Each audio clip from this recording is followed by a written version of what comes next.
Inshallah, today's khutbah is about two ayat that belong to Surah Hud. These are the 61st and 62nd ayat of Surah Hud.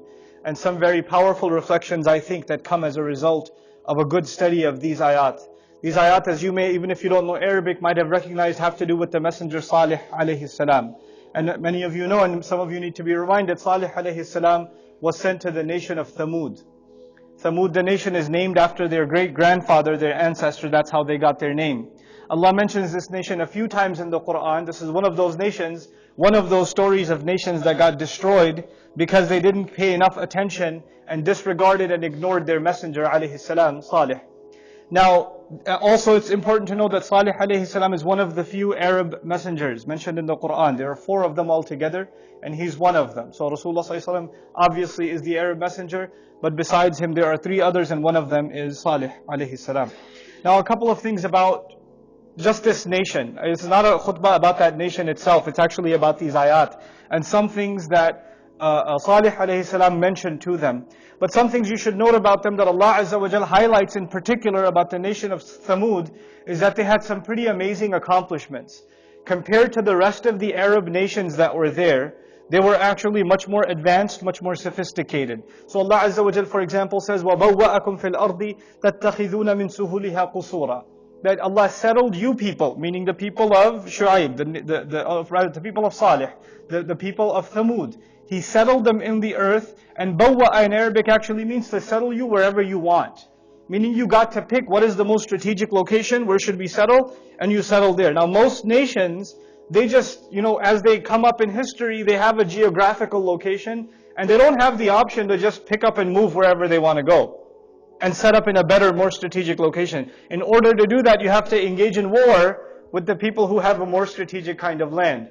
But when Allah says bawwa'a, it actually suggests that Allah gave these people the power, military power, and strength to be able to pick what they want their capital to be, where they want their geographical location to be. So this is bawwa'akum fil ard. Already we learned that they're pretty advanced. تَتَّخِذُونَ مِن سُهُولِهَا قُصُورًا. And in the easy pathways of the earth, you actually made, castles for yourself. So Allah doesn't even say they made, when it was easy to build, they built castles. They didn't just build homes. So marvelous architecture is another signature of this nation. They're not just any nation. And if you look at the ancient Arabia, if you study ancient Arabia, you don't find a lot of marvelous architecture. For the most part, these are Bedouin people. And a lot of the Arabian Peninsula was left alone by the Roman Empire and the Persian Empire. They didn't mess around with the area because they figured there's nothing there. Some patches of green. For the most part, it's desert. So especially the land of Hijaz, it was left alone for centuries, really for centuries. But there are these people in particular, even in that place where there are limited resources, they were able to build entire castles, entire palaces. And then in the mountain regions, Allah Azza wa Jalla says, وَتَنْحِتُونَ الْجِبَالَ بُيُوتًا. And you carved homes out of mountains. Meaning they had the technology to, first of all, build safe roadways going up into mountains. And on top of that, to be able to build like entire homes, entire villages on mountains and stable homes. Not just, you put a hut on top of a mountain and a landslide comes and the home goes. But actually they carved mountains. Nahata is used, which actually used to carve the mountains. So the few things I wanted to highlight in the beginning of this khutbah is that this nation of Thamud is sophisticated. They're advanced in their technology, they're advanced militarily, they're also advanced architecturally, technologically, infrastructure-wise. They're pretty good at the stuff that they do. And Allah doesn't necessarily mention these things because they're evil. Allah does not mention that these people were good at these things and having these things must mean that they're bad people. No. Allah is actually through the mouth of their messenger saying, you people should be thankful. Look at all the gifts Allah has given you. So now let's turn to this ayah. Allah Azza wa Jal says, وَإِلَى ثَمُودَ أَخَاهُمْ صَالِحًا. That to the nation of Thamud, their brother Salih alayhi salam was sent. And Allah did not say here رَسُولًا أو رَسُولَهُمْ نَبِيَّهُمْ. He said أَخَاهُمْ. And this is a signature of the Quran for many messengers, that Allah calls the messenger their brother. It's something one has to understand about Arab sociology. In Arab society, calling someone your brother isn't necessarily about being your physical brother, but actually to be concerned citizens of the same land. To be concerned citizens of the same country, you are considered brothers. You are brothers in one nation. Nowadays in modern literature, you find people say things like brothers in arms. Right? That's my brother in battle. This is my brother, my soldier is my fellow soldier is my brother. Right? So you have that kind of camaraderie, for example, and you have it sometimes in strange places like sororities in college. They call each other brothers because they've got this clique sort of thing. But in ancient Arabia, the word brother was used when you share a tribe and you are willing to take the arrow, not the bullet back then, but the arrow or the spear for your brother. You're going to defend his home, he's going to defend your home. You care for each other equally. You're not out to get him, they're not out to get you. When that kind of a sentiment exists, then you call people your brother. Before I even go on, this is something that was there in Arab society before even Islam. And the sad reality is, our deen came. Islam came to refine previous definitions. So now after Islam, إِنَّمَا الْمُؤْمِنُونَ إِخْوَةٌ, right? All believers are brothers. And before this, they used to see each other as brothers because they're from the same village, because they're from the same tribe, because they're in the same army, etc., etc., because they have the same ethnicity. Now we see each other as brothers because we share La ilaha illallah, because we share Muhammadur Rasulullah sallallahu alayhi wasallam. And this is supposed to be a lot stronger than any tribal affiliation. It is supposed to be a lot stronger than any national affiliation. And the sad reality of it is, sometimes we call people our brother, but our hearts don't feel that way. Our hearts don't feel that way. And actually, the brotherhood that these people in Jahiliyyah showed to each other is a lot better than the brotherhood Muslims show each other. It's a sad reality. In any case, Allah says, أَخَاهُمْ صَالِحًا. Why? Because messengers were not just there to give people bad news. Messengers did not just come, and if you have a really shallow understanding of the role of messengers, you would think messengers alayhimu salatu wasalam came, they gave a message, people didn't listen, so forget it, let's take these people out, let's destroy them. No, he's their akh. He's concerned about them. He wants to protect them. He's one of them. What we're learning is when the messenger carries the message of Islam, that he is defined as someone who is genuinely concerned for his people. He doesn't hate them because they do shirk. He doesn't hate them because they're kuffar. He doesn't hate them because they're ignorant. Because you can't hate them and call them your brother at the same time. And it's not that Allah Azza wa Jal or they called themselves brother, but Allah called him their brother. Allah called him, their brother. There's a reason for that. This is mandated from Allah. Part of carrying the work of the messengers is that you have to go to your nation and you have to think of them as family. If you're going to be able to deliver the message of Islam to them. If you carry hate and animosity and you think of them as less, you think of them as dirty and disgusting and pathetic or whatever else, then you are not ready for the work of the messengers. You're not ready. That's what Quran is saying. So this is the first word, أَخَاهُمْ صَالِحًا. But what does he say to them? It's a very powerful message. He says, قَالَ يَا قَوْمِ. He says to them, my people. Before he even gave them a lecture, he said, my people. And Ya Qawmi, the kasra here is for linafsi. You are my people. In other words, Allah already told them, you're my brother, and He goes on to the people. Before He says anything to them, He says, listen guys, you are my people. I worry about you. This is for you, not for me. I'm telling you for your sake, not for my sake. Like Nuh alayhi salam, I'm always reminded, Inni lakum nadhirun mubin. Who do you think I'm warning for? I'm warning for your sake. I'm worried about you. I'm not giving you this lecture because it makes me feel good to tell you that you're going to burn in hell, or you better get your act together, Allah will destroy this nation, or a flood is coming. I don't get joy out of doing that. I'm doing this to save you. I'm doing this because I love you, not because I hate you. So this is Ya Qawmi. And then he says, Ma lakum. What is wrong with you people? I have given you nothing but love. I have given you nothing but a clear message, but something seems to be wrong. You don't seem to be impressed with what I'm asking you to do. And what is he asking them to do? مَا لَكُم مِّنْ إِلَهٍ غَيْرُهُ. مَا لَكُم مِّنْ إِلَهٍ غَيْرُهُ. There's no ilah. There's no one to worship and love and devote yourself to other than Allah. You're not going to find anybody else. But then the interesting, unique aspects of the khutbah of Salih alayhi salam to his people begins. And that's really what I wanted to focus on in this khutbah. He says, هُوَ أَنْشَأَكُم مِّنَ الْأَرْضِ. He brought you people out of the earth. That's what the English translation says of the ayah. هُوَ أَنْشَأَكُم مِّنَ الْأَرْضِ. He brought you people out of the earth. Insha in Arabic includes the meaning of khalaqa, bada'a, to create something, to initiate something, abda'a, to create something without previous precedent, meaning Allah created human beings like no other creature before. We're unique. We're special. And now insha is not just creating, because Allah didn't say here khalaqakum min al-ardi. He said ansha'akum min al-ardi. Insha is actually to create something and it goes high, tall. And that's both literal and figurative. In other words, He created you with very high standards. Look at the high things you are able to accomplish. Look at the high level of intellect Allah gifted you with. Look at the high level of skill you have with your hands. What are human beings able to do with their hands to this day?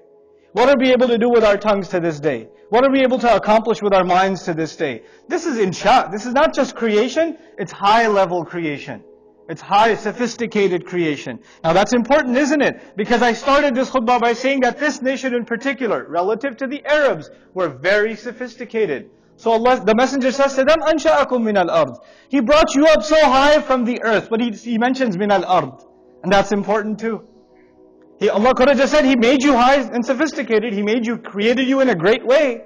But He mentioned min al-ard. Why? Because the earth is the lowest thing we have. The earth is the lowest thing we have. And actually in Arabic, when somebody is humiliated, we say, for example, وَقَدْ خَابَ مَنْ دَسَّاهَا. Dassa in Arabic, to put something in the dust. Literally, to throw something in the dust. So Allah is telling these people, you are sophisticated and you can do many things, but don't forget where you come from. Don't lose your humility. You come from the earth. Also because as high as you get, at the end of the day, where are you going back? To the earth. You were made from this earth. Min al-ardi. But then, subhanallah, one of my favorite expressions in the Quran, He subhanahu wa ta'ala says, وَاسْتَعْمَرَكُمْ فِيهَا. Oh my God, I love talking to Christians about this one particular part of the ayah. It's so powerful in the Quran. وَاسْتَعْمَرَكُمْ فِيهَا. He wanted you to build the earth. He wanted you to build. Isti'mar. They say in Arabic, عَمِلَ الرَّجُل. I'll take some time explaining the meaning of this word to you. عَمِلَ الرَّجُل, they say عَاشَ طَوِيلًا. When they say somebody lived for a long time, they say Amir. Urdu speakers say Umar. Badi lambi Umar hai. Right? That's the Arabic expression Amira. To have a long life. This is Amira.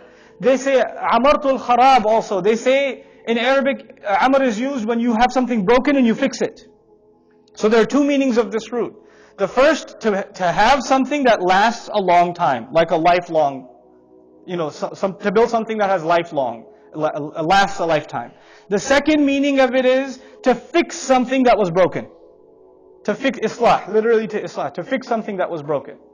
And then the third meaning that comes from it also is imara. They say imara or amara in Arabic when you build a building. Imara is a building. Urdu speakers also know imarat. They change the pronunciation, but it's the same word. Now what's the difference between binaya and imara? Imara in Old Arabic is a building that was meant to last.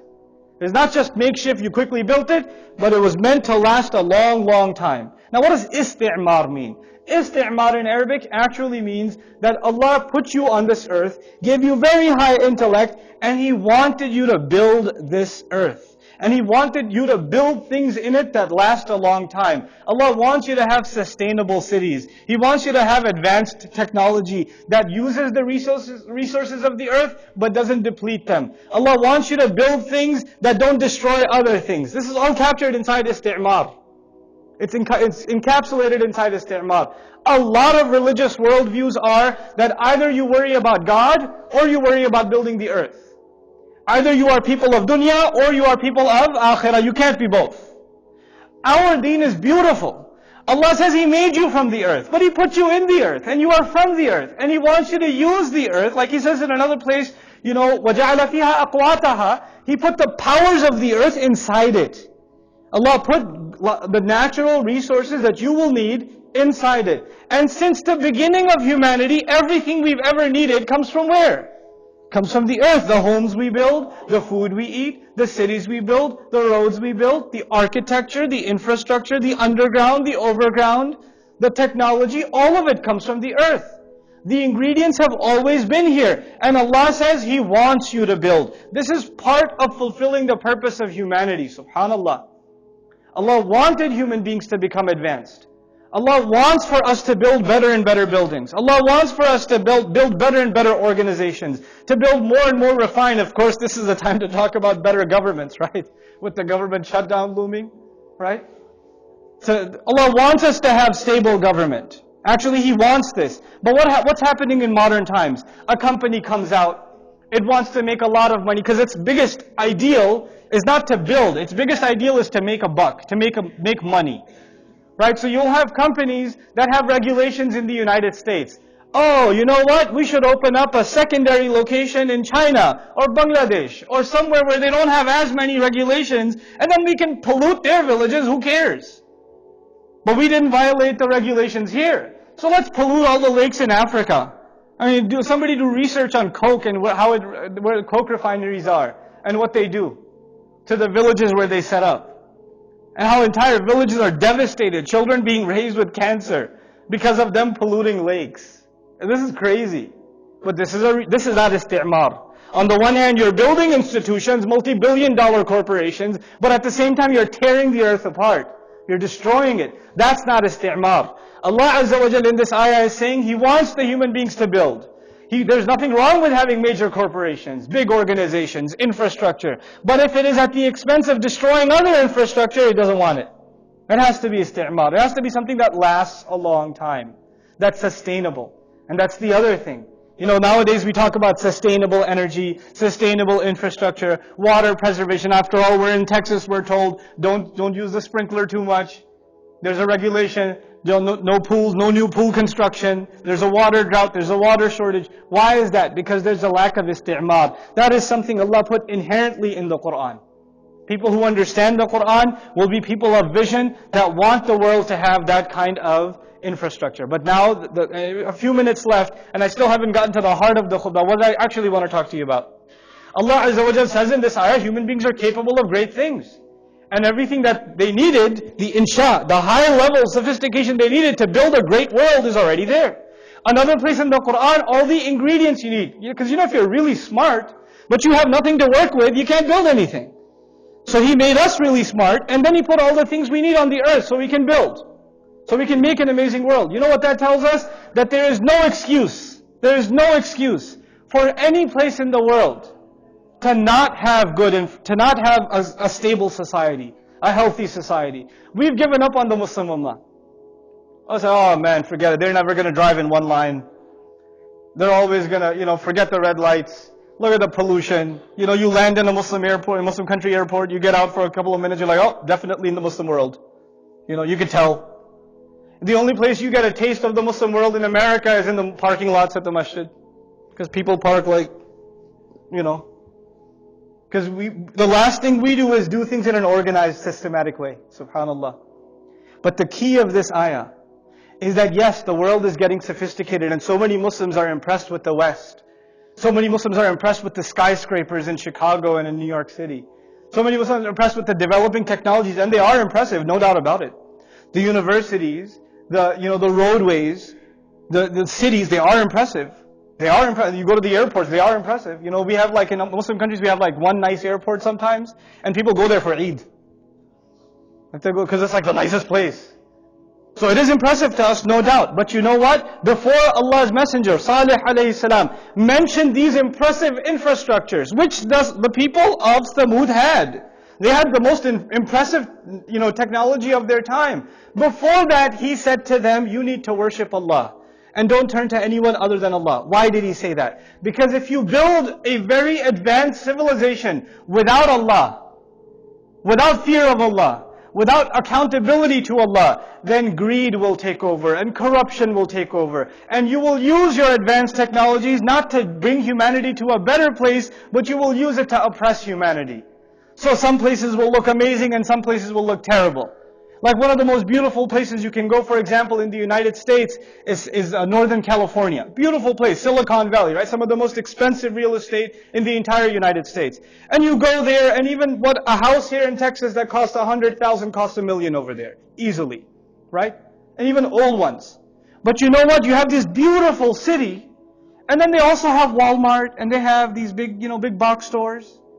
And you wonder, the people who work at Walmart still get the same pay that they get over here. Where do they live? How do they pay their rent? And you'll find such slum, ghetto neighborhoods in Northern California, you won't believe you're in California. You won't believe it.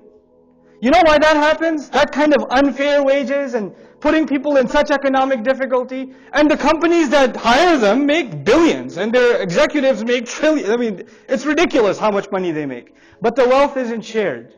It's not distributed evenly. That kind of oppression, that kind of injustice, this is what our deen keeps us from doing so long as we have taqwa of Allah. A Muslim who owns a multi-billion-dollar corporation is going to share the wealth. He's not going to hire people at pathetic wages that they can barely pay their rent. He's not going to do it. He's going to say, my family, if I was in that position, I would want to be paid a more fair wage. I would want to be paid more fairly. That's actually what Iman in Allah means in these ayat. That's why Allah says, He gave you this infrastructure, فَاسْتَغْفِرُوهُ, then make istighfar of Him. Because as you build your businesses, as you build your cities, as you build your governments, corruption will come. And if you're not people of istighfar, corruption will take over. Corruption will take over. And this is the world we live in. Don't be impressed with the technology. Don't be impressed with the infrastructure. These things have been given to previous nations too. And then those nations refused istighfar. And they destroyed themselves. Allah even says, وَمَا ظَلَمُونَ وَلَكِنْ كَانُوا أَنفُسَهُمْ يَظْلِمُونَ. They didn't wrong us, they used to wrong their own selves.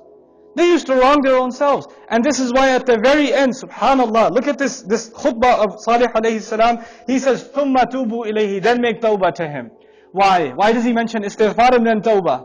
What's the benefit of that? When nations become advanced, they start becoming proud. They start believing that all of their advancement is because of them. And then they have also, of course, what you get, like Shah Waliullah Dahelvi called rahimahullah, disposable income. People have more money. They have more savings. So they have some little bit extra money to do something else with it. They don't just have money just enough to eat the food and pay the rent, and keep the electricity going, but they have some extra money. They're like, what should I do with this money? Oh, there's a concert. There's a game. There's a this, there's a that. Now they start putting money in things that take them away from Allah. And you'll find the entertainment industry booming in societies that get developed. The clubs start coming up. The bars start going up. The movie theaters start getting filled. The movie industry starts skyrocketing. Why does it start skyrocketing? Because people have disposable income. You'll find, half a full flight, quarter people filling a plane, but you always find a full flight to Las Vegas. It's always packed. Barely get a seat. There's a reason. When people are living somewhat above their survival level, then they start putting money in evil things. So Allah says, you need to make tawbah, people. If you're living well, you need to be conscious of tawbah. And don't lose hope in Allah. Don't think you're the one who meets your needs. Your job pays the money. You're living in a good place. You're living in one of the fastest growing cities. And you have a job in one of the fastest growing industries. And that's why you're doing okay. Allah Azza wa Jal is telling us through this khutbah of Salih alayhi salam, Inna Rabbi qareebun mujib. My master is near. And He is the one in fact that answers. First of all, don't lose hope in istighfar and tawbah. And second of all of your needs, they are responded to not by you but from Allah Azza wa Jal. As I leave you, I tell you how when people become so blind in their life of indulgence, that's what happened to these people. They hear Salih's khutbah and they look at him and they say, he's a young man, Salih alayhi salam. And when he was growing up, he wasn't a prophet. He was one of them. He wasn't a prophet. And they say, man, this young man, he is going to be a millionaire when he grows up. He comes from a good family. He's going to be the mayor. He's going to be a governor. He's going to run a business. This kid is smart. He's like elite. But look at what he's doing with his life. He's telling us to turn back to Allah, make istighfar. What happened? Bichara Maulvi ban gaya bacha. That's what they said to him. How did they say this to him? They said, قَالُوا يَا صَالِحْ قَدْ كُنْتَ فِينَا مَرْجُوًا. Oh Salih, we had so many hopes in you. You had so much potential. قَبْلَ هَذَا, before this whole thing, you're telling us to fix our ways and change our corrupt business practices and telling us we should turn back to one God. What are you getting involved in this stuff for? You know how much hopes we had? You could have been the mayor. You could have been the governor. You could have been the best businessman. You're the smartest young man we had. All of our hopes were in you. When you were coming up, we used to look at our sons and daughters and say, we used to say, man, if you grow up, you should be like Salih. That kid. If only we had a Salih. Why can't you be more like him? And now look at you. You know why Allah tells us that? Because some very intelligent people in modern society, very, very intelligent young people turn back to Allah's deen. And when they turn back to Allah's deen, their loved ones, they say, what happened to you? You had so much potential. What do you mean you're going to the masjid? What do you mean you don't want to open up a restaurant with liquor in it? What do you mean? We had all these plans. What happened to our plans? What do you mean it's haram? Where did you get that from? We had so many hopes in you. Look at what you've become. Subhanallah. You're going to find the story of Salih alayhi salam repeated in the West a lot. A lot. Young man will come and tell his family, I don't want to marry that girl that you think I should marry. She doesn't cover. She likes to go to parties. She does this and that. I'm not into that anymore. I made istighfar. I want a decent girl. I want a girl that respects herself. I want a girl that covers herself properly. I want a girl that doesn't, flirt when she talks to other men. I want a decent girl. And they said, what happened to you? She's so pretty. Marry her. What's wrong? They said yes already. No, I made istighfar. Oh my God, my son's gone crazy. These mullahs got to him somehow. I don't know what he's been watching on YouTube, but he's changed. And there's a crisis inside the home. And these words come out in Urdu, they come out in Punjabi, they come out in Arabic, in Ammiya, Masriya, in Suri, and they come out in different dialects, they come out in Malay and Indonesian. But in the Quran, the words are قَدْ كُنْتَ فِينَا مَرْجُوًا. We used to have so much hope in you. What happened to you? قَبْلَ هَذَا. And this transformation, what is Allah telling us? A nation is headed towards destruction, but there have to be some people that rise and say, my people, my nation, we're heading in the wrong direction. We need to come back. The ayah is also teaching us, people who turn to deen don't deny that we have to build this world. The young people here that have religious sensibilities, you guys shouldn't just be doctors, you should own hospitals. I say you shouldn't just be doctors, you should be running hospitals. You shouldn't just be accountants, you should have accounting firms. You should have 1,000 accountants working for you. But taqwa of Allah comes first. Then you do isti'mar. And you run your firms and your executive corporations on ethical principles. Not the kind of corruption you see in your offices. Not that. You bring a new standard out.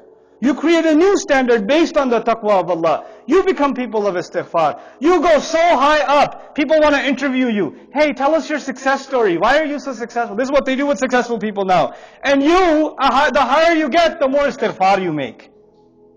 You're not more proud. You are more humble before Allah. That's you guys. That's the future we want from our young people. I know I've taken way over my time, so I'll stop here. I pray that Allah Azza wa Jal makes us a people of isti'mar truly as He intends it. I pray that Allah Azza wa Jal helps our youth internalize and actualize the great potential that they have. I pray that Allah Azza wa Jal continues to always inspire us with the blessed words that He's given us in His Quran and the beautiful legacy He's given us in the Sunnah of His Messenger sallallahu